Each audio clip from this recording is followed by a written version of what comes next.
அரசு கடை மூடனா கூட தனியார் மது விற்பனை செயல்படக்கூடியது நிலைமை இருக்கு.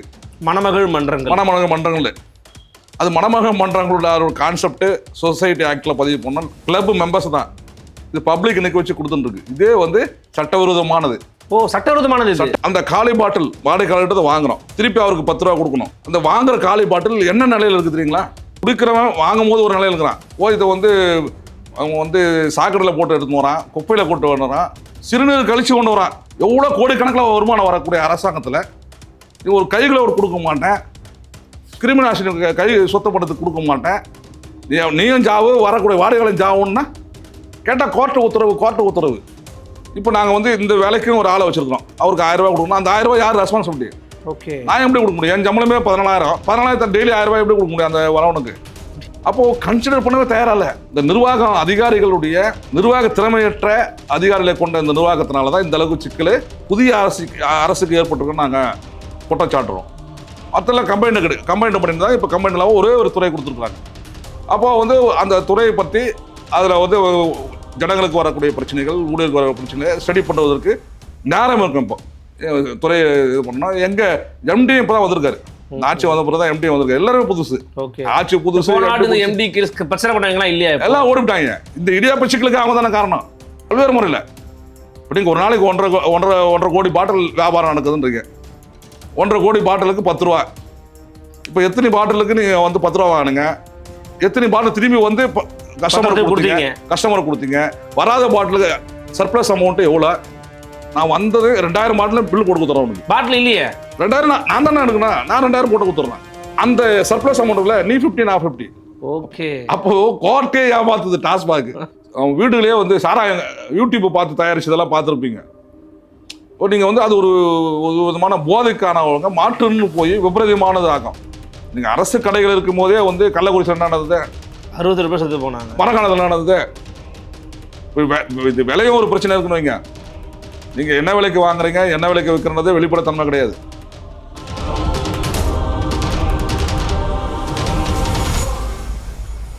ஃபோர்த் எஸ்டேட் தமிழ் நேயர்களுக்கு அருள்மொழிவர்மனின் அன்பார்ந்த வணக்கங்கள். இது உங்கள் ஃபோர்த் எஸ்டேட் தமிழ் வழங்கும் பெருதுகள் நிகழ்ச்சி. நம்மோடு இன்றைக்கு மீண்டும் இணைகிறார் டாஸ்மாக் ஊழியர்கள் சம்மேளனத்துடைய பொதுச் செயலாளர் சிஐடியோடு மரியாதைக்குரிய தோழர் திரு திருச்செல்வம் அவர்கள். வணக்கம் தோழர். வணக்கம், எப்படி இருக்கீங்க? நன்றாக இருக்கு. புதிய ஆட்சி அமைந்தவரை உங்களை சந்திக்கிறேன், சற்ற மகிழ்ச்சி. முதல்ல தொடர்ச்சியாக உங்களுடைய தொழிலாளர்கள் நலனுக்கான அந்த போராட்டம் வழி நடந்துகிட்டு தான் இருக்குன்றதை நம்ம பார்க்க முடிகிறது. எதுக்காக நான் இன்றைக்கி வந்து உங்கள்கிட்ட பிரதானமாக சந்திக்கணும்னு நினச்சேன் அப்படின்னா, இப்போ ரீசெண்டாக நம்ம பார்த்துருந்தோம்னா டாஸ்மாக் ஊழியர்கள் நிறைய பேர் வந்து போராட்டம் பண்ணுறாங்க, ப்ரொடெஸ்ட் பண்ணுறாங்க. அதனால் இப்போது அண்மையில் கூட சேலத்தில் வந்து ஒரு இடத்துல வந்து FL2 பாரில் அவ்வளவு நீளமான வரிசையில் மக்கள் வந்து மது வாங்கணும்னு காத்துக்கிட்டு இருக்காங்கிற செய்தியில் நம்ம பார்க்க முடிகிறது. என்ன பிரச்சனை நடந்துக்கிட்டு இருக்கு, எதுக்காக திடீர்னு போராட்டம், அதே கோரிக்கைகள் தானா? அதை பற்றி நான் ஒரு ஆரம்பத்தில் நம்ம நிகழ்ச்சியை துவங்கிடலாம். நம்ம புதிய ஆட்சி வந்த பிறகு முதலமைச்சர் ஏற்கனவே செயல்பட்டு வரக்கூடிய 717 கடைகளை மூடுவதாக அறிவித்தார். அதாவது வழிபாட்டு தலங்கள், கல்வி நிறுவனங்கள், பேருந்து நிறுத்தங்கள், சமூக பொறுப்புள்ள முறையில் நாங்களும் அதை வரவேற்றோம். இப்போ கடைகள் மூடுவது என்பது வரவேற்பு தக்கதாக இருந்தாலும் அந்த கடைகள் மூடக்கூடிய கடைகளுடைய பட்டியலை தயாரிப்பில் ஆரம்பமே குளறுபடி. இப்போ நீங்கள் அரசு கடை மூடணும்னு சொல்கிறீங்க. அரசு கடைக்கு இடையில் தனியார் மது கடைகள் இருக்குது. இப்போ நீங்கள் சொன்னீங்களா சேலம், அதான் சம்பவம். நீங்கள் அரசு கடை மூடனா கூட தனியார் மது விற்பனை செயல்படக்கூடியது நிலைமை இருக்குது. மணமகள் மன்றங்கள் அது மணமகள் மன்றங்களோட ஒரு கான்செப்ட் சொசைட்டி ஆக்டில் பதிவு பண்ணால் கிளப் மெம்பர்ஸ் தான். இது பப்ளிக் இன்னைக்கு வச்சு கொடுத்துருக்கு. இதே வந்து சட்டவிரோதமானது. சட்டவிரோதமானது. நேற்று நீங்கள் காட்சிப்படுத்துறீங்களே தொலைக்காட்சிகளில், ஊடகங்களில், அந்த பாரு, அந்த மதுக்கூடத்தை, மணமகள் மண்டத்தை உரிமத்தை ரத்து செய்யணும் இந்த அரசு. ஏன்னா கிளப் மெம்பர் அவ்வளோ பேரும், சொசைட்டி மெம்பர் அத்தனை பேரும் இல்லை சாதாரண மக்கள். அப்போது அரசு கடைக்கு பதிலாக மடைமாற்றம் செய்கிறதா இது நோக்கமாப்போ? ஓகே. இப்போ அப்போது இந்த வகைப்படுத்துதலை அரசாங்கம் அரசு கடையாக தனியார் கடைன்னு பார்க்கறதில்லை. எது வந்து பொதுமக்கள் இடம் இருக்குது அதை மூடுவதற்கான முயற்சி எடுத்துருக்கணும். இப்போ 717 சொல்லிட்டீங்க, ஆனால் மூடப்பட்டது எவ்வளோ? 400 தான் முடியிருக்காங்கன்றாங்க. வெளிப்படை சொல்லலை ஒன்றா, ஏன் பட்டியலிட மாட்டீங்க? இன்னும் வெளிப்படைத்தன்மை இல்லை. வெளிப்படைத்தன்மை இல்லை டாஸ்மாகில். நீங்கள் ஊழலற்ற நிர்வாகம், வெளிப்படை நிர்வாகம்லாம் சொல்கிறீங்களே, டாஸ்மாகில் இன்னும் ஸ்டார்ட் ஆகலையே. அது எங்களுக்கு கவலையாக இருக்குது. நீங்கள் புதிய கல் பழைய மொந்தன்ற மாதிரி தான் இருக்குது அது. ஆக இப்போ என்னென்னா இந்த கடந்த 4 நாட்களாக பல மாவட்டங்களில் தொழிலாளர்கள் தன்னிச்சையாக போராட்டம் நடத்திக்கிட்டு இருக்கிறாங்க. காரணம் என்னன்னா, ஆளுங்கட்சி சார்ந்த பிரமுகர்கள், அந்த கட்சிக்காரங்க இன்றைக்கி சோஷியல் மீடியாவில் கடைகளில் போய் கேமராவை பிடிச்சி ஆய்வு பண்ணுறாங்க. ஆய்வுன்னு போட்டு இந்த கடையில் 10 ரூபா வைக்கிறாங்க, அந்த கடையில் 10 ரூபா வைக்கிறாங்க. தவறு செய்தால் நடவடிக்கைகளை மாற்றுக்கிறது இல்லை. போய் வேண்டுமென்றே உள்நோக்கத்தோட போய் நான் இப்போ தான் வந்து டாஸ்மாகில் 10 ரூபா வைக்கப்படுதா, கடந்த காலங்களில் விட்டுப்படுது. இப்போ இந்த பிரச்சனை இல்லைன்னா மேக்ஸிமம் ரீட்டைல் பிரைஸ் அதிகபட்ச விலையோட எம்ஆர்பி இருக்கு. கூடுதலாக மாண்புமிகு சென்னை உயர்நீதிமன்றத்தில் பொதுநல வழக்கில், சுற்றுச்சூழல் வழக்கில் பைபேக் ஸ்கீம்னு ஒன்று அறிவிச்சிருக்கு. அதுக்கு ஒரு 10 ரூபா இருக்கு. மேக்ஸிமம் ரீட்டைல் பிரைஸ் பிளஸ் இந்த பைபேக் ஸ்கீமான 10 ரூபான்னு போது அந்த 10ஐயே இந்த வீடியோ எடுக்கிறவங்க கணக்கில் எடுத்து மாட்டாங்க. அதெல்லாம் கிடையாது. எங்க சிஎம் சொன்னது எம்ஆர்பி தான். இந்த திட்டம் எங்க எப்போ வந்ததுன்னு கேட்குறாங்க. அப்போ டாஸ்மாக் பற்றி ஒரு புரிதல் இல்லாமல் போய் கடை விலையை போய் தொழிலாளர்களை, இது ஒரு மன ரீதியாக துன்புறுத்தல் தான். இது அதாவது பைபேக் ஸ்கீமுக்கான 10 ரூபாங்கிறது ஏற்கனவே இருக்கிற ஒன்று இருக்குது. அதை பத்தி அவங்களுக்கு புரிதல் இல்லை. திருப்பி என்னன்னா அந்த ஆட்சியில் இருந்த ஆட்சி வந்துட்டீங்களே, என்ன நடைமுறை இருக்குன்னு புரிஞ்சுக்கணும். முதல்ல ஸ்டடி பண்ணுங்க. இப்போ நான் எல்லாருமே சொல்றாங்க ஒரு 6 மாதம் உங்களுக்கு அவகாசம் எதிர்கட்சிகளாம் சொல்றாங்க. நீங்களும் ஸ்டடி பண்ணுங்க சார். எல்லாத்தையும் எடுத்த உடனே சினிமா இல்லை சார். இது எங்க அமைச்சரே சொல்லிட்டாரு, சினிமா இல்லை, உடனே இது வந்து மாற்றம் பண்ண முடியாது, ரியாலிட்டி சொல்லிட்டாரு. ரியல் தானே, ரியல்லேருந்து ரியலுக்கு வந்திருக்காதான் நான் பார்க்குறேன். அதான் ஃபேக்டு. ஆக இந்த பிரச்சனையில் இப்போ அநேகமாக இந்த ஊழல் மீது தொடர்ந்து பொதுமக்கள் நீங்கள் சோஷியல் மீடியாவில் சொல்லக்கூடிய குற்றச்சாட்டு கூடுதல் வாங்குறாங்க. நான் கூடுதல் வாங்கலைங்க, நாங்கள் வாங்கலை, எம்ஆர்பி விற்கிறோம். ஆனால் எங்கள் கடையில் ஏற்கனவே செலவிடப்பட்டக்கூடிய செலவினங்களை யாரும் ஈடுகட்டுறது, குறிப்பாக இந்த காலிபாட்டில் திரும்ப பெறும் திட்டம். இப்போ இந்த நிர்வாகம் அரசாங்கம் போய் கோர்ட்டில் போய் ஒரு திட்டத்தை சொல்லி அது அமலாக்கணுச்சு. ஆனால் நீதிமன்றம் எப்படி இம்ப்ளிமெண்டேஷன் ஆகும்னு சொல்லலை. நீதிமன்றம் இந்த திட்டத்தை அமல்படுத்த சொல்லிச்சே தவிர இந்த ஊழல் வைத்து தான் செய்யணும்னு கோர்ட்டை சொல்லலை. எப்படின்னு சொல்லலை, வழி சொல்லலை. ஆனால் அதிகாரிகள் ஏற்கனவே இந்த கடை நிர்வாக பணிகளுக்கு, விற்பனை பணிக்கு தான் இந்த ஊழலில் நீ பணியமர்த்திருக்கிற, கூடுதல் வேலை வாங்குறேன். இப்போ கூடுதல் வேலை வாங்கினா அது வந்து ஏதோ கொஞ்சம் கூடுதலாக ஹெல்ப் பண்ணுன்னு சொல்லி வாங்கணும். மிரட்டுறது, நீ இந்த திட்டத்தை அமலாக்கணும்னா ரைடு கொடு, சஸ்பெண்ட் பண்ணுவேன். இப்படி மிரட்டியே தான் இவங்க படிப்படியாக பல மாவட்டங்களில் அமலாக்கினாங்க. இப்போ நாங்கள் 5 விசா நாங்கள் கூட வாங்கலாம், 5 விசா யாருக்கும் கொடுக்கல. அநேகமாக பெரும்பாலான கடைகளில் சரியான விலைக்கு வைக்கிற எண்ணெய் ஓட்டத்துக்கு மனநிலைக்கு தொழிலாளர்கள் வந்து விட்டாங்க. அப்போது நீங்கள் வந்து இந்த திட்டத்தில் அந்த காலி பாட்டில் வாடகையாளர்கிட்ட வாங்குறோம், திருப்பி அவருக்கு 10 ரூபா கொடுக்கணும். அந்த வாங்குற காலி பாட்டில் என்ன நிலையில் இருக்குது தெரியுங்களா? குடிக்கிறவன் வாங்கும் போது ஒரு நிலையில் இருக்கிறான், கோயத்தை வந்து அவங்க வந்து சாக்கடையில் போட்டு எடுத்து வரான், குப்பையில் கொண்டு வரான், சிறுநீர் கழிச்சு கொண்டு வரான். என்ன சொல்றீங்க? சீரியஸாக நாங்கள் சொல்றோம், ஆதங்கப்பட்டு வேதனையோட சொல்றோம். அதிகாரிகள் கவலைப்படலை, அப்போ வந்து ஆட்சியாளர் கவலைப்படலை. இந்த ஆட்சியாளர் புரிஞ்சு கொள்ளல. அசுத்தமாக வர பாட்டில வெறும் கையால் வாங்கடான்றீங்க. இந்த அசுத்தமாக ஒரு பாட்டில் இந்த தொழிலாளி வாங்குன்ற போது அதே கையால் புது வாடகையாளருக்கு புது பாட்டில் எடுத்து கொடுக்குறோம். அப்போ என்னாக நோய் தொற்று. இந்த சமூக அக்கறை இல்லாமல் இந்த அரசாங்க அதிகாரிகள் பண்ணிட்டு இருக்கிறாங்க. கை கிளவுஸ் கொடுங்க. போன ஆட்சி தொடர்ந்து கேட்டோம், குறைந்தபட்சம் கை கிளவுஸ் கொடு, கிருமி நாசினி கொடு, சானிடைசர் கொடுக்கணும். ஆமா, அது கூட கொடுக்கறதுக்கு இந்த அதிகாரிகளுக்கு எவ்வளோ கோடிக்கணக்கில் வருமானம் வரக்கூடிய அரசாங்கத்தில் நீ ஒரு கை கிளவுஸ் கொடுக்க மாட்டேன், கிருமி நாசினி கை சுத்தப்படுறதுக்கு கொடுக்க மாட்டேன், நீயும் ஜாவு, வரக்கூடிய வாடகைகளும் ஜாவுன்னா கேட்டால் கோர்ட்டு உத்தரவு. கோர்ட்டு என்ன சொல்லியிருக்குது? எனக்கு எம்ப்ளாயி வச்சு தான் வேலை வாங்கணும்னு சொல்லியிருக்குதா? இன்னும் திட்டத்தை அமல் பார்க்கணும், மாற்று திட்டத்தை நாங்கள் திருப்பி நான் சொன்னோம், நீ எங்ககிட்ட வேலை வாங்காத, நீ மாற்று ஏற்பாடு பண்ணு. வேற ஏற்பாடு பண்ணணும்னா ஒவ்வொரு பேச்சுவார்த்தையிலும் பிரச்சனை மாதிரி ஸ்ட்ரைக் அடிச்சு நாங்கள் பண்ணுற போதெல்லாம் பேச்சுவார்த்தைக்கு வருவாங்க, உடனடியாக தீர்வு காண்றோம், உடனடியாக பண்ணுறோன்னே கிட்டத்தட்ட 2.5 வருஷமாக இந்த திட்டத்தை அமல்படுத்திட்டாங்க ஏமாற்றிக்கிட்டு. அதனோட வெளிப்பாடு தான் இந்த தொழிலாளிகள் கடந்த நாட்களாக இன்றைக்கு தங்களுடைய உள்ள குமரலை எரிமலையாக வெடித்திருக்கிறாங்க. ஆட்சியாளர் புரிஞ்சுக்கணும், அமைச்சர் புரிஞ்சுக்கணும், அதிகாரிகள் புரிஞ்சுக்கணும். இன்னைக்கு மேலே டாஸ்மாக் தொழிலாளியை நீங்கள் ஏமாற்ற முடியாது. இல்லைன்னா இந்த அரசாங்கம் இப்போதான் வந்திருக்கிறாங்க, வந்த உடனே என்ன செய்ய முடியும்? கொஞ்சம் பொறுத்து தானே இருக்கணும். இவ்வளவு போன ஆட்சியிலலாம் அவ்வளவு கொடுமைகள் அனுபவிச்சாங்க டாஸ்மாக் ஊழியர்கள். நாங்கள் வந்து அப்படிலாம் கிடையாது, அப்போ கொஞ்சம் பொறுமையாக இருக்கணும்ல வந்து தாவேக்கு அரசு கேட்குறாங்க. அவங்களுக்கு ஒரு கால அவகாசம் ஏன் கொடுக்க மறுக்கிறீங்க? கால அவகாசம் கொடுக்காம இல்லைங்க. இப்போ இந்த பிரச்சனை வந்த பிறகு தொழிலாளர்கள் தன்னிச்சையாக போராடும் பொழுது நாங்கள் வந்து இருக்கிற பிரச்சனை, நீங்கள் வந்து இருக்கிற புது அரசு ஒரு அவங்களுக்கு பிரீத்திங் டைம் தரணும், அந்த முறையில் நான் கன்வின்ஸ் பண்ணி பார்த்தோம். ஆனால் இந்த செலவினங்கள் இருக்குல்ல, தினசரி ஏற்படுற செலவுகளை யார் பண்ணுறது? இப்போ நாங்கள் சரியான விலைக்கு வந்துட்டோம். அப்போ இந்த செலவினை யார் எடுக்கட்டுறது? 5 விஷயம் எனக்கு வந்து கடைக்கு வந்தோன்னா 5 விஷயம் கிடையாது. இப்போ ஏற்கனவே ப்ராக்டிஸில் மாறணும்னா இந்த மாற்று திட்டத்தை உருவாக்கணும்ல. இப்போ நாங்கள் வந்து இந்த வேலைக்கும் ஒரு ஆளை வச்சிருக்கிறோம், அவருக்கு 1000 ரூபாய் கொடுக்கணும். அந்த 1000 ரூபாய் யார் ரெஸ்பான்சிபிலிட்டி? ஓகே, நான் எப்படி கொடுக்க முடியும்? என் சம்பளமே 14,000 டெய்லி 1000 ரூபாய் எப்படி கொடுக்க முடியும் அந்த வரவனுக்கு? முடியாது. அதனால நான் ஒரு அதிகாரிகளும் திங்க் பண்ணோம். இப்போ திருப்பி நான் இங்கே எங்கெங்கே சண்டை போடுறோமோ தகராறு பண்ணுறோமோ அங்கே நீங்கள் எடுக்காதுங்க.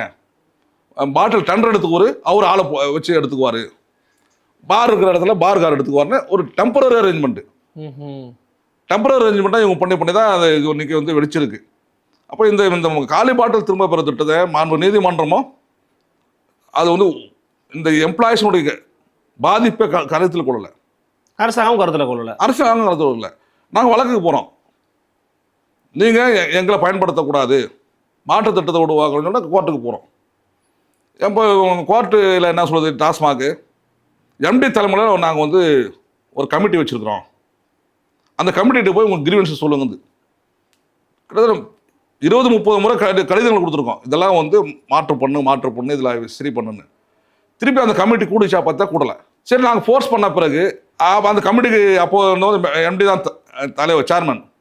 அவர் நாங்கள் போய் கிரீவன்ஸை கொடுக்குறோம், வாங்கி ஹோம் செக்ரட்டரிக்கு அனுப்புமான்றார் பிஏ வச்சுக்கிட்டு. அப்போது கன்சிடர் பண்ணவே தயாராக. இந்த நிர்வாகம் அதிகாரிகளுடைய நிர்வாக திறமையற்ற அதிகாரிகளை கொண்ட இந்த நிர்வாகத்தினால தான் இந்த அளவுக்கு சிக்கல் புதிய அரசுக்கு ஏற்பட்டிருக்குன்னு நாங்கள் குற்றச்சாட்டுறோம். அவங்களோட அணுகுமுறை எப்படி இருக்கு தோழர்? இப்போ புதிதாக அமைச்சரும் நீங்கள் பார்த்துருப்பீங்க, அவருடைய பேச்சு கூட ஒரு இடத்துல பேசும்போது என்ன சொல்கிறாருன்னா, உடனே இதை பண்ண முடியாது, கள்ளச்சாராயம் பெருகிறோம், அப்புறம் கஞ்சா போதெல்லாம் பெருகிறோம், அதெல்லாம் எப்படி கட்டுப்படுத்த முடியும், அதெல்லாம் கொஞ்சம் புரிஞ்சு பேசுங்க அப்படின்னு பேசுகிறாரு. இப்போ என்ன சொல்கிறாங்கன்னா, அறப்போர் இயக்கம் போன்ற இயக்கங்கள் என்ன சொல்கிறாங்கன்னா, இந்த பழைய பிள்ளையை தான் வெறும் பாடிக்கிட்டு இருக்காரு அப்படிங்கிற மாதிரி பேசுகிறாங்க. இந்த அரசாங்கத்தோட அணுகுமுறை அப்ரோச் எப்படி இருக்குது டுவர்ட்ஸ் தொழிலாளர்களுடைய அப்ரோச் எப்படி இருக்குது? நீங்கள் அமைச்சரோட செயல்பாடு எப்படி பார்க்குறீங்க? அதான் நீங்கள் வந்து கடந்த காலங்களில் இந்த மதுவிலக்கு ஆயத்தீர்வை முதலமைச்சர் இப்போ காவல் மதுவிலக்கம் அவர் பொறுப்பாக வச்சுக்குவார். அதுக்கு பிறகு அடுத்த ஆட்சிகளில் பார்த்தீங்கன்னா நிதித்துறை அமைச்சர் கையில் வச்சுருந்தார். அதுக்கு பிறகு பார்த்தீங்கன்னா இது மின்சாரம் மற்றும் மதுவிலக்குன்னு 2 ஒன்றா ஒரு டிபார்ட்மெண்ட் ஆக்கி ஒரு அமைச்சருக்கு கொடுத்துருந்தாங்க. அது ஏடிஎம்கே பீரியட்லேருந்து டிஎம்கே பீரியடாக தான் இருந்தது. ஆனால் இந்த ஆட்சி வந்த பிறகு பார்த்தீங்கன்னா மதுவிலக்குன்னு ஒரு அமைச்சர் போட்டிருக்காங்க, ஒரே ஒருத்தர். அதான் இந்த துறைக்கு ஒரே டிபார்ட்மெண்ட்டாக அவர் கொடுத்துருக்காங்க. மற்றெல்லாம் கம்பைண்ட் பண்ணியிருந்தாங்க, இப்போ கம்பைண்ட் இல்லாமல் ஒரே ஒரு துறை கொடுத்துருக்காங்க. அப்போ வந்து அந்த துறையை பற்றி அதில் வந்து ஜனங்களுக்கு வரக்கூடிய பிரச்சனைகள், ஊழியருக்கு வர பிரச்சனைகளை ஸ்டடி பண்ணுவதற்கு நேரம் இருக்கும். இப்போ நீங்கள் கடந்த காலங்களில் மின்சாரம் மதுவிலக்குன்னா மின்சாரமே எவ்வளோ பெரிய பிரச்சனை, அதுவே பெரிய பெரிய விஷயம். இப்போ இது வந்து 2 துறையும் பார்க்க முடியாது. ஆனால் வந்து வேற ஒரு ஏற்பாட்டில் உங்களுக்கு தெரியும், ஏன் மின்சாரம் மதுவிலக்கம் ஒன்றா வச்சுருந்தாங்கன்றது தெரியும், ஊருக்கே தெரியும் வைக்க. அதனால் இப்போ வந்து ஒரு வித்தியாசமாக இவங்க பண்ணியிருக்கிறாங்க. மதுவிலக்கு ஆயத்தீர்வுக்குன்னு ஒரு துறை அமைச்சர், அவர் இளைஞராக இருக்கார், அவரும் மிக எளிமையாக தான் இருக்கார்.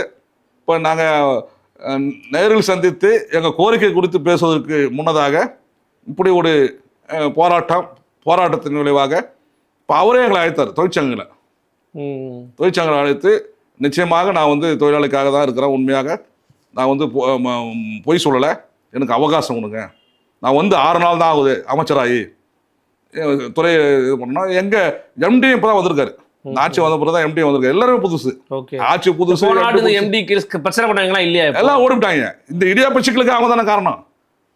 இந்த அளவுக்கு இந்த ஊழலில் மிரட்டி வேலை வாங்கி ஏதோ ஒன்று கோர்ட்டை போய் சொல்லிட்டு, இப்போ நாங்கள் என்ன கேட்குறோன்னா, காலிப்பாட்டை திரும்ப பிறந்துட்டதில் பல்வேறு முறைகேடுகள் நடந்திருக்கு, மோசடி நடந்திருக்கு. சிபிசிடி விசாரணை தயாராக இந்த அரசாங்கம் பல்வேறு முறையில். இப்போ நீங்கள் ஒரு நாளைக்கு 1.5 கோடி பாட்டில் வியாபாரம் நடக்குதுன்றீங்க, 1.5 கோடி பாட்டிலுக்கு 10 ரூபா. இப்போ எத்தனை பாட்டிலுக்கு நீங்கள் வந்து 10 ரூபா வாங்குங்க, எத்தனை பாட்டில் திரும்பி வந்து கஸ்டமருக்கு கொடுத்தீங்க, வராத பாட்டிலுக்கு சர்ப்ளஸ் அமௌண்ட்டு எவ்வளோ? அதே மாதிரி வந்து வந்த பாட்டில் யாருக்கு டெண்டர் விட்டு அவர் எங்கே எடுத்தார், அவர் என்ன பிரைஸுக்கு எடுத்தார், அவர் எங்கே எடுத்து விற்றாரு, அவருக்கு நான் லாபம்.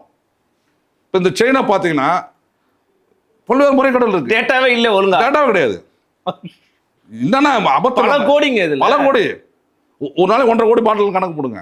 2.5 வருஷமா இந்த ஸ்கீம் அறிவிச்சிட்டு இருக்கீங்க. இப்போ என்னன்னா இந்த ஸ்கீம்ல இந்த எம்டி பாட்டில் கலெக்ஷன் டெண்டர் யாருக்கு விட்டாங்க? ஒரு தனியார் நிறுவனத்துக்கு இருக்கு. இப்போ அந்த நிறுவனத்துக்கு இந்த எக்ஸ்பீரியன்ஸ் இருக்கா, இந்த தொழில் எக்ஸ்பீரியன்ஸ் இருக்கா தெரியாது. இதுவரை யார் டெண்டர் எடுத்தா, இந்த டெண்டர் கார்டு தான் நீங்கள் கடையில் வரக்கூடிய பாட்டிலை கொடுக்கணும். ஆர்டர் கிடையாதுங்க, நிர்வாகம் போனோம்ல. ஓகே, இந்த நீங்கள் கடையில் சேகரிக்கிற காலை பாட்டில்களை இந்த டெண்டர் எடுத்தவர் இவர் தான், இவர்கிட்ட தான் நீங்கள் கொடுக்கணும்னு இது அந்த ப்ரொசீஜரும் கிடையாது. அப்புறம் தனியார் நிறுவனம், அது அரசு நிறுவனம். உண்மை. அப்போ அரசு நிறுவனம் போது ஒரு ப்ரொசீஜரிங்க கூட போடாமல் யாரும் முகம் தெரியாத ஒருத்தர்கிட்ட நீங்கள் கொடுக்க சொல்கிறீங்க. இப்போ என்னன்னா அவர் என்ன பண்ணுறாரு, நீங்கள் ஒரு கடையில் ஒரு நாளைக்கு 2000 பாட்டில் விற்குது, வந்தது 1000 பாட்டில் வந்தது, 1000 பாட்டிலாம் திருப்பி கொடுக்குறாங்க, மீதி வராது பாட்டில் வரல. அப்போ அந்த வராது பாட்டிலுக்கான அமௌண்ட்டு கடையில் தான் கடையில் இருக்கு. சரி, அவர் என்ன சொல்றாரு, நான் வந்தது 2000 பாட்டில் பில் கொடுக்க தரேன். உனக்கு பாட்டில் இல்லையே, 2000 நான் தானே எடுக்கணும், நான் 2000 போட்டு கொடுத்துட்றேன். அந்த சர்ப்ளஸ் அமௌண்ட்ல நீ 50 நான் 50. ஓகே, அப்போ கோர்ட்டே ஏமாத்துது டாஸ்மாக். வராத என்ன நோக்கத்தில் சொல்லிச்சு கோர்ட்டு, அங்கங்க போடுறீங்க பொதுமக்கள் மாதிரி வனவிலங்கு பாதிக்கு இயற்கை இதாகுதுன்னு.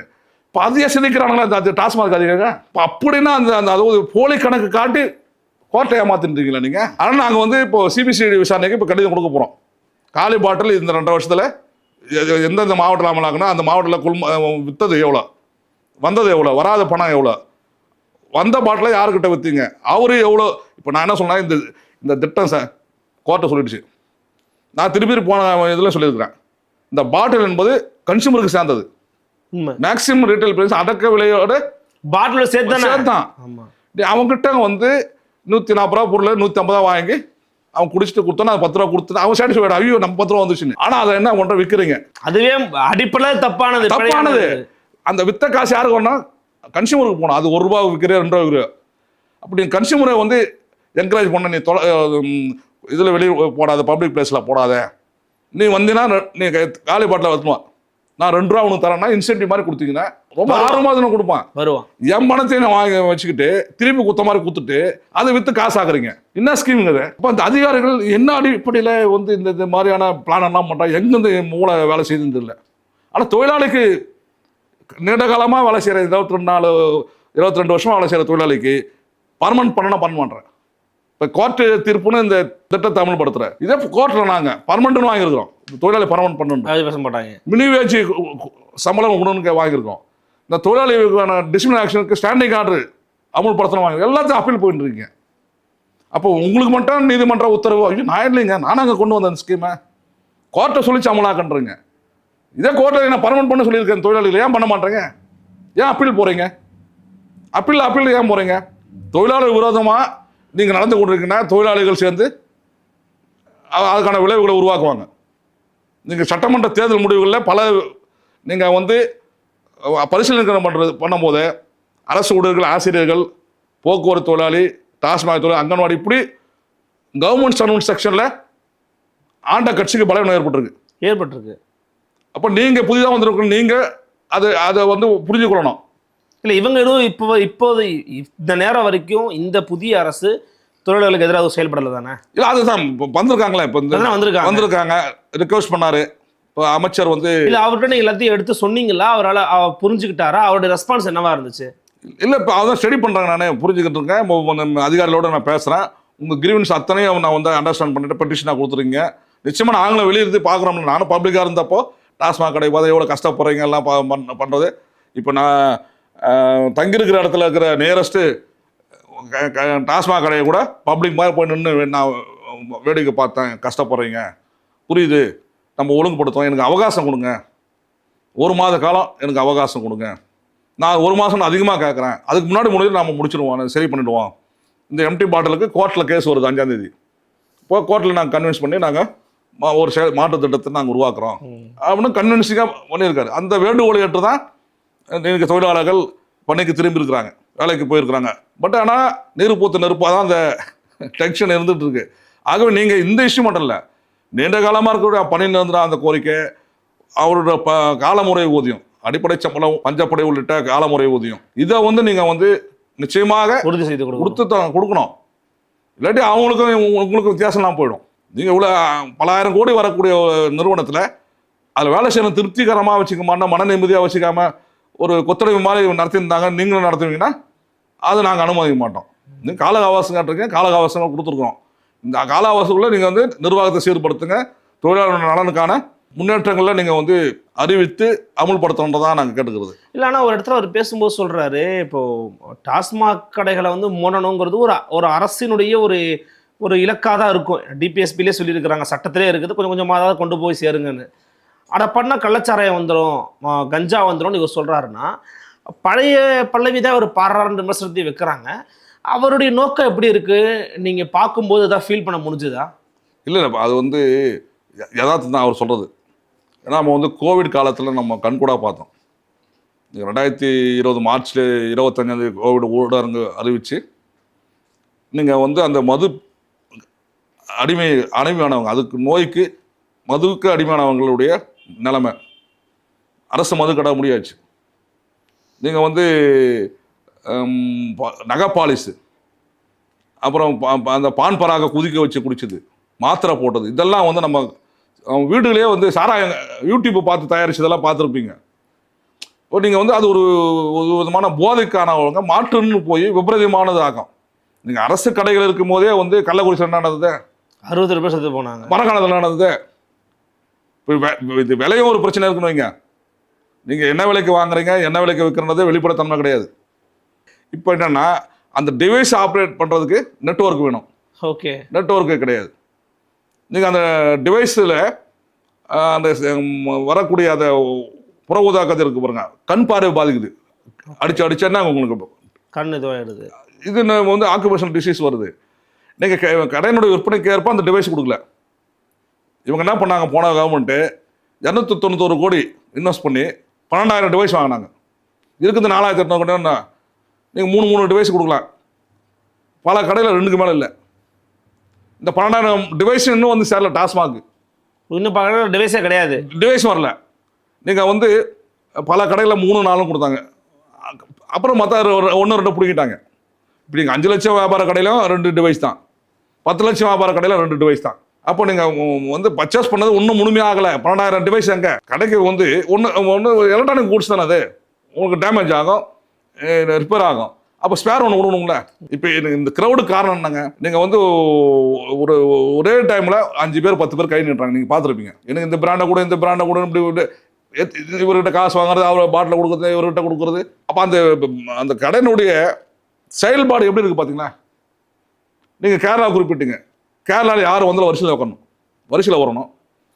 ஒரு கேஷ் கவுண்டரில் போய் பணத்தை கட்டி ரிசிப்ட் வேணும், இந்த பிராண்டை வேணும்னு அதை வந்து அந்த ரிசிப்ட் எடுத்து போய் சேல்ஸ் கவுண்டரில் தான் வாங்கிட்டு போயிட்டே இருக்கணும். சூப்பர் மார்க்கெட் மாதிரி. ஆமாம், அற்புதமாக பண்ணுறாங்க. ஏன் பண்ண மாட்டேங்க, திட்டமிட்டு ஏன் அதை சொல்லி சலிச்சு போயிட்டோம். அங்கே இப்படி உடச்சி குடிக்கிறது இதெல்லாம் தானே பப்ளிக் டிஸ்டர்பன்ஸாக நினைக்கிறாங்க. நீ வந்து வரிசைப்படுத்தி டீசனாக வாங்கிட்டு போட்டோம். நீங்கள் கேரளாவில் இன்னொன்று தெரியுங்களா, நீங்கள் அது பாட்டில் வெளியில் தெரியக்கூடாது, வெளிப்படையாக தெரியக்கூடாதுன்னு சொல்லிட்டு நியூஸ் பேப்பர் போட்டு ரோல் பண்ணி கொடுப்பாங்க. ஓகே, அந்த சேல்ஸ் கவுண்டரில் நீங்கள் வாங்கின பாட்டிலுக்கு நியூஸ் பேப்பர் ரோல் பண்ணி தருவாங்க. அது எந்த இதுவுமே இல்லை. நாங்கள் பல முறை இந்த டாஸ்மாக் சொல்லிட்டு எந்த ஒழுக்க நெறிகளும் இல்லை, ஒழுக்க நெறி கிடையாது. இப்போ ஸ்டடி பண்ணீங்க, கேரளா பக்கத்தில் போங்க, பாலக்காடு போங்க, 2 கடையை போய் பாருங்க. எதுக்கோ நீங்கள் ஆய்வுக்கு போறீங்கள, இந்த தொழிலை ஒழுங்குபடுறதுக்கு போங்க. எல்லாம் தெரிஞ்சவங்க அதிகாரிங்க. நோக்கம் என்ன, சம்பாதிக்கணும். அவங்க வரவங்க சம்பாரிச்சுட்டு போகிறதுக்காக இந்த நிறுவனத்தை, இந்த தொழிலாளிகளை கசைக்கு போயிருந்தாங்க. ஆனால் சில பேர் இப்போ ஃபார் எக்ஸாம்பிள் நான் தாவேக்காவோட சில ஆதரவாளர்கள் சில கட்சிக்காரர்கள பார்க்கும்போது தனியார்கிட்ட கொடுத்துடலாம், அரசாங்கத்துக்கிட்ட இருந்தால் தான் அரசாங்கத்துக்கு கெட்ட பேர், அரசே மதுவை விற்குது வாங்குதுன்றது கெட்ட பேராக இருக்கும்.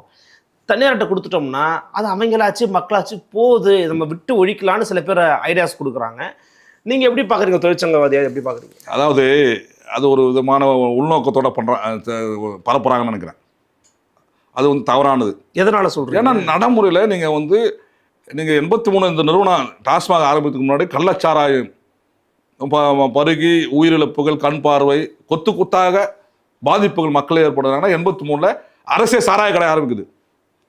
அன்றைக்கு இருந்த ஆட்சியாளர்கள் அப்புறம் இருந்த அதிகாரிகளுக்கு தெரியாதா இது வந்து இப்போ போதை நாட்டுக்கு கேடு, ஊருக்கு கேடு தெரியாதா? இருந்தாலும் கவர்மெண்ட் கண்ட்ரோலில், கவர்மெண்ட் கண் பார்வையில் இந்த வியாபாரம் பண்ணுறது தான் பொருத்தமாக இருக்குன்னு தான் 83 இந்த நிறுவனத்தை ஆரம்பித்தாங்க. அப்போ நீங்கள் 83க்கு முன்னாடி நான் சிறு வயதில் நான் பார்த்துருக்குறேன். இப்போ ஒரு ஓய்வு பெற்றிருக்கிற ஐபிஎஸ் அதிகாரி திருமதி திலகவதி அம்மா, அவங்க வேலூரில் இருந்தாங்க. சாதாரண கிராம பெண்கள் மாதிரி வேடமிட்டுக்கிட்டு கிராமங்களில் வந்து இந்த கல் இது கல் செடி இருக்குல்ல, புதர்கள் இருக்குது பார்த்தீங்களா, முள் செடிகளாக ஆமா இருக்கும், ஆமா ஆமா ஆமா. அங்கெல்லாம் போய் போவாங்க. வீட்டுக்காருக்கு சரக்கு போய் பிடிப்பாங்க. அப்போது ஊருக்கு ஊரு வந்து கள்ளச்சாரம் காய்ச்சுவாங்க. இருந்துச்சு. அதை ஒழுங்குபடுத்தி இன்னைக்கு அரசாங்கம் சாராயம் விற்கிற நிலைமை வந்திருக்கு. பட் அது தப்பா சரியான இல்லை. நீங்கள் ஒரு பகுதி செக்ஷன் அதை ஆட்பட்டுட்டாங்க, கன்சியூம் பண்றாங்க. அவனுக்கு வந்து தரமானதாகவும் விலை குறைவால கொடுக்கணுன்ற ஒரு இது வந்து அரசாங்கத்துக்கு ஒரு யோசனை வருது. அதனால்தான் இந்த நிறுவனம் ஆரம்பிக்க போகுது. அதுக்கு பிறகு என்னன்னா, இந்த சாராயம்ன்றதை விட்டுட்டு கள்ளுக்கடைக்கு போகிறாங்க. இந்த கள்ளுக்கடையும் போன பிறகு இந்தியன் மேடு ஃபாரின் லிக்கர்ன்ற இந்த பிஸ்னஸ் வராங்க. இப்போ அது வந்து பார்த்தீங்கன்னா என்னன்னா, இதில் பிரச்சனை என்னன்னா, தமிழ்நாடு சாராவி நிறுவனம் அரசு தயாரிச்சிருந்தது, அரசு ஃபேக்டரி வச்சுருந்ததுங்க, அரசு ஃபேக்டரி வச்சுருந்து. இப்போ இந்த இந்தியன் மேடு foreign liquor whisky rum brandy எல்லாம் நீங்கள் தனியார் ஃபேக்டரி கொடுத்துருங்க, அனுமதி விட்டீங்க.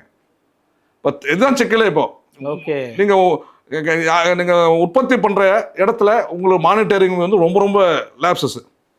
அவர் என்ன ரா மெட்டீரியல் யூஸ் பண்ணுறாரு, என்ன ஆல்கஹால் பர்சன்டேஜ் யூஸ் பண்ணுறாரு, என்னன்றதுக்கு நீங்கள் வச்சுருக்கீங்க, அது டோட்டலாக ஃபெயிலியரு.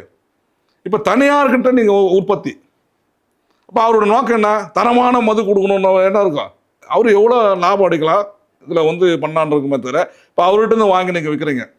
நீங்கள் முதல்ல வந்து ஹோல்சேல் மட்டும் பண்ணிட்டு இருந்தீங்க, ரீட்டைல் வந்து டெண்டர் மூலமாக ப்ரைவேட் கொடுத்து பண்ணிட்டு இருந்தீங்க. இந்த இந்த அரசாங்கம் 2003 ஏன் அரசை எடுத்து நடத்தணும் அந்த முடிவுக்கு வரும்போது அது சொல்லக்கூடிய காரணங்கள்.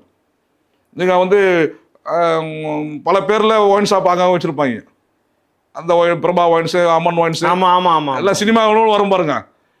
இந்த தனியார் நடத்தக்கூடிய ஒயின் ஷாப்புகளில் ஆக்சுவலாக அங்கே வாங்கினவங்க டாஸ்மாக் குடோனில் தான் அவங்க பர்ச்சேஸ் பண்ணணும். டாஸ்மாக் பர்ச்சேஸ் பண்ணி வச்சுருக்கிற சரக்கு தான் வாங்கணும்.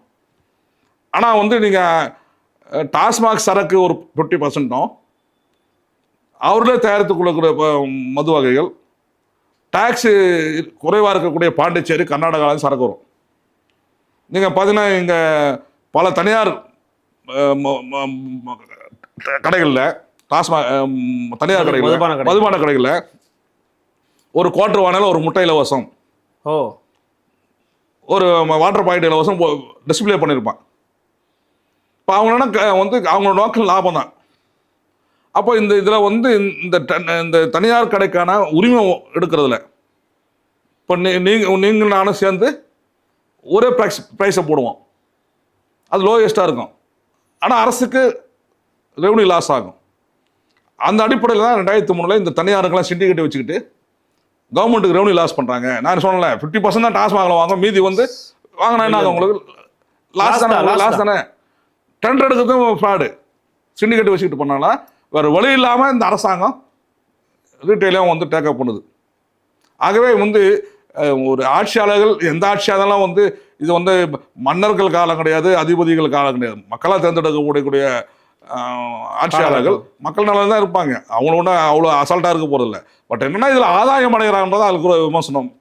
இப்போது இந்த ஆட்சி வந்த பிறகு சில பேர் தனியார் கொடுத்தா பிரச்சனை சால்வ் ஆகிடும்னாங்க. சால்வ் ஆகாது.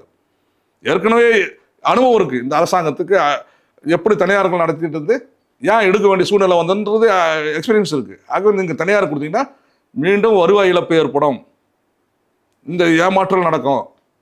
பாண்டிச்சேரி சரக்கு உள்ள வரும், கர்நாடகா சரக்கு வரும். கோவிட் காலத்தில் எப்படி அந்த யூடியூப் பார்த்து தயாரிச்சாங்களா, இப்போ தனியாக மினி ஃபேக்ட்ரி வச்சுக்குவாங்க. ஒவ்வொரு பார் ஓனரும், ஒரு கடைக்காரன் தனியார் நீங்கள் கொடுத்தீங்கன்னா, அப்போது அந்த தரத்தை பற்றி செக் பண்ணுறதுக்கான என்ன மெக்கானிசம் இருக்குது உங்களுக்கு? இல்லை. ஆனால் இது ஆபத்து. தனியார்ன்றது சொல்லி அது மனமாற்றம் பண்ணது ஆபத்து. இப்போ அனுபவிச்சுட்டு இருக்கோம். நம்மன்னா அரசை கடை தான் விமர்சனம் பண்ணுறோம், ஆனால் மனமனகம் பண்ணுறவங்களாம் நம்ம விமர்சனம் பண்ண மாட்டோம். மனமனகம் பண்ணுறோம், விமர்சனம் பண்ணுறோமா? இல்லை, பண்ணுறது இல்லை. இப்போ நீங்கள் வந்து இந்த 717 கடை கவர் பண்ணக்கூடிய அந்த லிமிட்டில் கிட்ட 100 மனமனகம் பண்ணுறதுக்கு ஏன் கன்சிடர் பண்ண மாட்டேங்க? அதையும் எடுக்க மாட்டேங்க. அவங்க உரிமம் வாங்கியிருக்காங்க, அனுமதி வாங்கியிருக்காங்க, அது பப்ளிக். இப்போ நேற்று கண் கூட பார்த்தீங்களா, அரசு கடை முன்னாடி எவ்வளோ ஜனம் வந்து வெளிப்படையாக சட்டவிரோத செயலை பண்ணுறாங்க. ஆமாம் சார், நீங்கள் ரூல்ஸ், நீங்கள் எல்லாரும் ரூல்ஸ் தான். அவன் வந்து ஒரு கிளப் மெம்பர் கொடுக்கட்டும், சப்ளை பண்ணோம். நீங்கள் வந்து அங்கே வந்து இந்த 180 ml சாதாரண ஜனங்க பயன்படுத்துகிற 180 ml அங்கே சப்ளை இருக்கக்கூடாது. குறைவான விலையில் இருக்கக்கூடிய 180 ml கொடுக்கக்கூடாது. அங்கே வந்து பெக்கு இந்த மாதிரி அது மூலமா பரிமாறுறது. Full bottle Okay, okay. எடுத்து சப்ளை பண்ணதான். அதாவது அதிகமான விலையுள்ள மதுபானங்கள் தான் கொடுக்கணும் அவங்க. ஆமா, பிரீமியம் ரேஞ்சு தான். நீங்க லோ ரேஞ்சை கொடுக்குறீங்க. அப்போ திட்டமிட்டு அரசு கடைகள் எல்லாரும் பிரீமியம் தான் வாங்கினாங்களோ என்னவோ தெரியல எனக்கு. அது அந்த கடையுடைய வியாபாரத்தை பார்த்துட்டு நேற்று கிட்டத்தட்ட 30 லட்சம் 40 லட்சம் ஆயிருக்கும். நான் பேசிக் சார், நீங்க வந்து அந்த கிளப்பினுடைய ரூல்ஸ் எங்க நேற்று அமலாச்சு? இல்ல, அமலாகல. அமலாகலையா? அப்போ வயலேஷன் தானே. நீங்க வந்து அந்த மணமகன் மன்றம் F2 உரிமை வழங்குறதுலேயே நாங்கள் வந்து முறைகேடு நடந்திருக்குன்றோம். பெரிய அளவுக்கு ஸ்கேம் நடந்திருக்கு. விதிப்படி அரசு கொடுக்க வேண்டிய தொகை உரிமை வழங்குவதற்கு வேற ஒரு ஏற்பாடு இருக்குல்ல, அதுவும் இப்போ சிக்கல இருக்கு. இப்போ நீங்கள் அந்த சொசைட்டி ஆக்ட்ங்கிற நீங்கள் பதிவு பண்ணி போய் ரூல்ஸ் படி நீங்கள் பணம் கட்டுறது ஒன்று பண்ணால் கொடுத்துருவாங்களா உங்களுக்கு? வேற ஒரு ஏற்பாடு இருக்குல்ல. 2 கோடி 4 கோடி ஒரு மணமகன் மன்றத்துலேருந்து போயிருக்கு. குற்றச்சாட்டுறோம். 1000 மணமகன் மன்றத்தில் லைசன்ஸ் கொடுத்துருங்க. இந்த கவர்மெண்ட் வந்து அந்த ஏற்கனவே கொடுத்த லைசன்ஸ் அடிப்படையில் கடை திறக்க வச்சுருக்கீங்க F2. ஒரு பக்கம் இது 12ஆம் தேதி அறிவிக்கிறீங்க, இந்த 4 நாள் கடை மூட வைக்கிறீங்க. அதே நாட்களில் இந்த தனியார் மணமகன் இருக்கு. அப்போ உங்க நோக்கம் என்ன? அப்போ பிரைவேட்டுனா விட்டுருவீங்களா? பிரைவேட்டுனா பாதிப்பு இல்லை ஜனங்களுக்கு. ஆக நீங்கள் ஒன்றும் ஸ்டடி பண்ணுங்க, அவசரப்பட வேண்டியதில்லை. நாங்கள் வந்து சொல்கிறோம், நீங்கள் வழிபாட்டு தலம், கல்வி நிறுவனங்கள், பேருந்து நிறுத்தம் இல்லை. எங்கெல்லாம் ஜனங்க என் இடத்துல இருக்கிற டாஸ்மாக் கடை, தனியார் கடை, டெஸ்டபிள்ஸ் மூடுங்க. 4200 கடை நடத்த வேண்டிய அவசியம் இல்லை. ஒரு லிமிட் பண்ணுங்க, முறைப்படுத்த. இப்போ தமிழ்நாட்டில் வந்து பிரைவேட்டு கவர்மெண்ட் சேர்த்து 4200 கடை இருக்கா? டாஸ்மாக் கடை மட்டும் 4800. 4800. பிரைவேட் எவ்வளோ இருக்கும்? F2 எவ்வளோ இருக்கும்? F2ன்றது மணமகன் மன்றம் எவ்வளோ இருக்கும்? F3ன்றது ஹோட்டல்ஸ். ஓகே, அது சேர்த்தீங்கன்னா அது ஒரு 1500 இருக்கும்.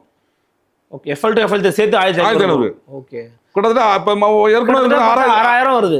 யாராவது நீங்கள் வந்து எங்கே டிமாண்டு கிடையாது. திரும்ப இடத்துலலாம் கடை வந்திருக்கும். இப்போ நீங்கள் அரசு கடை 12 மணிக்கு, அது தனியார் கடை 11 மணிக்கு. அரசு கடை 10 மணிக்கு மூட்டுங்க, 11 மணி வரை அவங்களை அலோவ் பண்ணுறீங்க. அப்போ இங்கே இல்லைன்னா அங்கே அப்போ எப்படி உங்க நோக்கம் நிறைவேறும்? அப்போ துறை அமைச்சர்னு சொல்லி முதலமைச்சரும் சீரியஸாக பாருங்க, இந்த அதிகாரிகளை வச்சுக்கிட்டு நீங்கள் வந்து ஏமாந்து போயிடாதுங்க. கடந்த ஆட்சியினுடைய அனுபவம் தான், அதிகாரிகள் தான் ஆட்சி கவுத்தது. புரிஞ்சுக்க, ஜனங்களை நம்புங்க, எங்களை போட்ட தொழிற்சங்களை நம்புங்க, கேளுங்க. அதை விட்டுட்டு நான் வந்து அதிகாரி பேச்சு கேட்டு பண்ண விட்டீங்கன்னா சிக்கலாகும், நல்லதில்லை இது. ஆகவே நீங்கள் இந்த 717 கடை மூடுன்னு அறிவிப்பு பண்ணதும் நாங்களும் வரவேற்றோம். உண்மை வரவேற்றோம், எங்களுக்கு சமூக அக்கறைலாம் வரவேற்றிருக்கிறோம். ஆகவே இந்த நிறுவனத்தை முறைப்படுத்துங்க. துவக்கத்துலேருந்து நீங்கள் குடோன்லேருந்து ஸ்டார்ட் பண்ணணும். கொள்முதல் பர்ச்சேஸ்லேருந்தே நீங்கள் பாலிசியில் தலையிடணும்.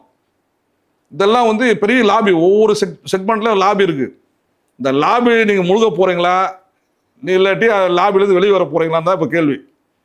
நீங்கள் வேறு துறையில் வந்து நீங்கள் வந்து பண்ணிட்டு போயிடலாம்.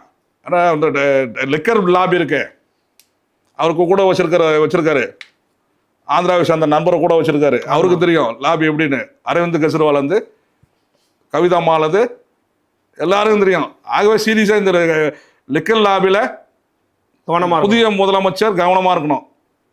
அதில் எல்லாம் சிக்கிக்கிட்டா உங்களை நம்பி ஓட்டு போட்டவங்க அத்தனை பேரும் உங்களுக்கு எதிராக திரும்ப எச்சரிக்கை நாங்கள் செய்கிறோம். அரசுக்கும் பல கோரிக்கைகள் வச்சிருக்கிறீங்க. பிரச்சனைகளுடைய உண்மையான தன்மை என்ன, அதனுடைய பின்னணி என்ன, இதனுடைய ஆழம் குறித்தும் பேசியிருக்கிறீங்க. எங்களுக்காக எங்களுடைய அழைப்பினை ஏற்று உங்கள் வருகனையும் கருதமளித்தமைக்கு மிக்க நன்றி. நன்றி. மீண்டும் ஒரு நிகழ்ச்சி சந்திக்கிறேன். வணக்கம்.